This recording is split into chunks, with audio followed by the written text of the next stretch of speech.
नमस्कार दोस्तों स्वागत है आपका आपके अपने YouTube चैनल CSC इन्फॉर्मेशन में। तो दोस्तों कैसे हैं आप सब। उम्मीद करते हैं कि आप सब बढ़िया और स्वस्थ होंगे। आप देख रहे हैं दोस्तों हरियाणा बुढ़ापा पेंशन जरूरी सूचना बुजुर्गों के लिए, विधवा महिला जो भी है, दिव्यांगजन है, चाहे महिला है पुरुष है, जो भी है, लाडली पेंशन धारक सभी के लिए बड़ी अपडेट आ चुकी है। संपूर्ण जानकारी अपडेट इस वीडियो के माध्यम से मिलेगी, इसलिए वीडियो को बिल्कुल भी स्किप ना करें, एंड तक जरूर देखें। अगर आपने चैनल को अभी तक सब्सक्राइब नहीं किया है दोस्तों, चैनल को अभी से सब्सक्राइब जरूर कर लीजिएगा, क्योंकि ऐसी जानकारी यहाँ पर मिलती रहती है। और वीडियो को लाइक और शेयर जरूर कर दीजिए ताकि वो लोगों के पास इन्फॉर्मेशन पहुँच सके और उनको भी पेंशन से जुड़ी सारी जानकारी मिल सके। तो आइए दोस्तों शुरू करते हैं आज की वीडियो।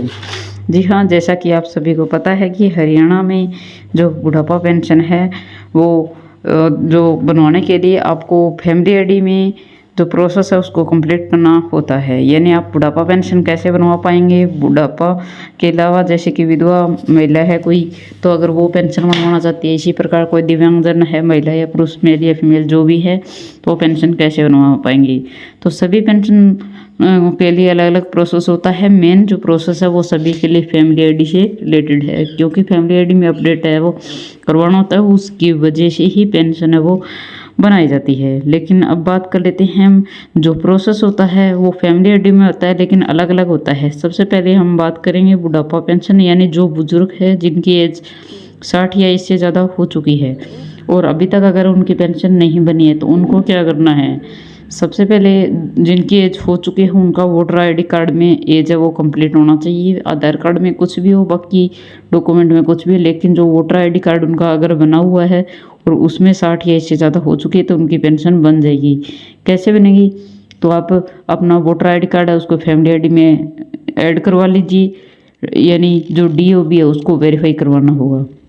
वेरीफाई करवाने के बाद आपकी एज है वो वेरीफाई हो जाएगी, उससे आपकी पेंशन वो सीधे अपने आप बन जाएगी। अगर आपके पास वोटर आईडी कार्ड नहीं है, बना हुआ नहीं, या फिर गुम हो चुका है, अगर गुम हो चुका है तो आप BLO से जाकर इसकी नकल कॉपी निकलवा सकते हैं। अगर आपका बना हुआ नहीं है तो अगर 10वीं पास है तो 10वीं की जो मार्कशीट होती है उसके बेस पे आपकी जो पेंशन है वो बन जाएगी, या फिर बर्थ सर्टिफिकेट यानी जन्म प्रमाण पत्र है तो इनसे भी आपकी पेंशन वो बन जाएगी, क्योंकि इससे एज है उसको वेरीफाई हो जाएगी और पेंशन वो बन जाएगी।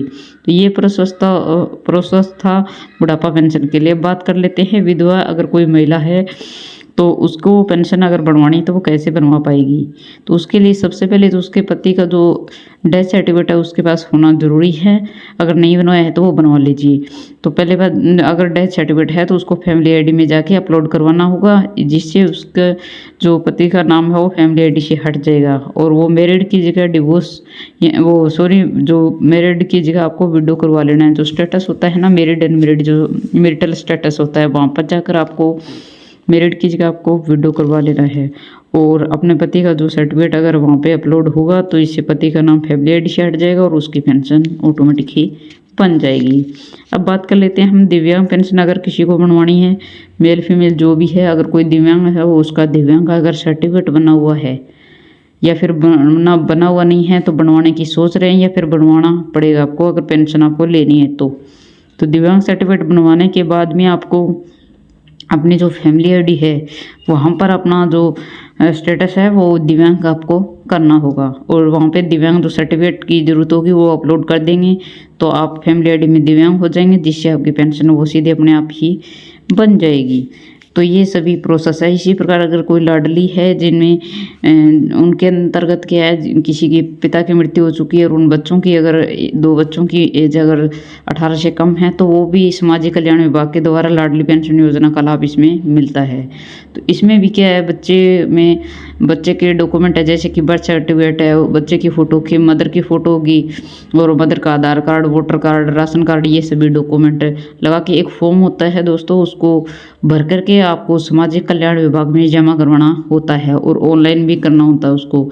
तो ऑनलाइन करने के बाद जो रसीद है वो और एक वो फार्म जो आपने सरपंच से, पटवारी से वहाँ पे साइन भी होता है उस पर, वो आपको सामाजिक कल्याण विभाग में जमा करवाना होता है। जैसे आपका जमा हो जाता है, एक्सेप्ट हो जाता है, उसके बाद पेंशन अपने आप बन जाती है। तो इस तरीके से आप पेंशन वो बनवा पाएंगे, चाहे आप बुढ़ापा, विधवा, दिव्यांग, लाडली जो भी है, और भी कोई पेंशन से कन्फ्यूजन है बनवाने के लिए, किसी को किसी भी प्रकार की पेंशन अगर बनवानी है, कोई कन्फ्यूजन आ रही है, तो आप एक बार कमेंट सेक्शन में जाकर पूछ सकते हैं, आपको जानकारी मिल जाएगी। दोस्तों आज के लिए इतना ही, मिलते हैं नेक्स्ट वीडियो में, तब तक के लिए धन्यवाद। जय हिंद, जय भारत।